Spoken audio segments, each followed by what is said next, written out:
ಅಯೋಧ್ಯೆ ರಾಮಲಲ್ಲ ಪ್ರಾಣ ಪ್ರತಿಷ್ಠಾಪನೆಗೆ ಕನ್ನಡಿಗರ ಕೊಡುಗೆ ಅಪಾರ. ರಾಮಮೂರ್ತಿಯಿಂದ ರಾಮ ಮಂದಿರ ನಿರ್ಮಾಣದವರೆಗೂ ಪ್ರತಿ ಹಂತದಲ್ಲೂ ಕನ್ನಡಿಗರ ಕೈಚಳಕ ಕಾಣಬಹುದಾಗಿದೆ. ಕನ್ನಡಿಗರ ಕೈಚಳಕದ ಒಂದು ಸಣ್ಣ ಝಲಕ್ ನಿಮ್ಮ ಮುಂದೆ.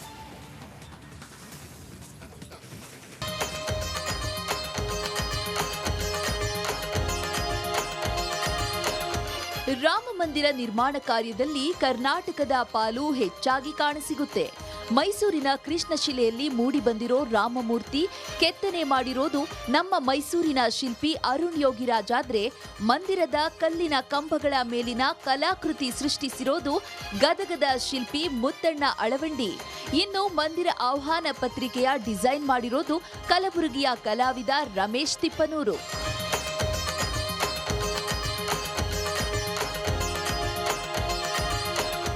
ಅರುಣ್ ಯೋಗಿರಾಜ್ ಅವರ ರಾಮನ ಮೂರ್ತಿ ಹಾಗೂ ಮಂದಿರಕ್ಕೆ ಬಳಸೋ ವಸ್ತುಗಳ ಪರೀಕ್ಷೆ ನಡೆದಿರೋದು ಕೋಲಾರದ ಎನ್ಐಆರ್ಎಂ ಲ್ಯಾಬ್ನಲ್ಲಿ.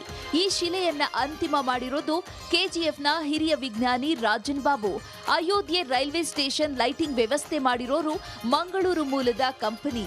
ರಾಮನಿಗಾಗಿಯೇ ವಿಶೇಷ ಹಾರವನ್ನ ತಯಾರು ಮಾಡ್ತಿರೋದು ಬೆಂಗಳೂರಿನ ಯುವಕರು.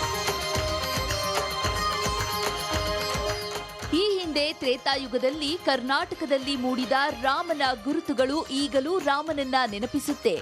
ಈಗ ಭವ್ಯವಾಗಿ ತಲೆ ಎತ್ತಿರೋ ರಾಮ ಮಂದಿರದಲ್ಲಿ ಕನ್ನಡಿಗರ ಕೈಚಳಕ ರಾಮ ಭಕ್ತರ ಮನಸೂರೆಗೊಳಿಸುತ್ತಿದೆ.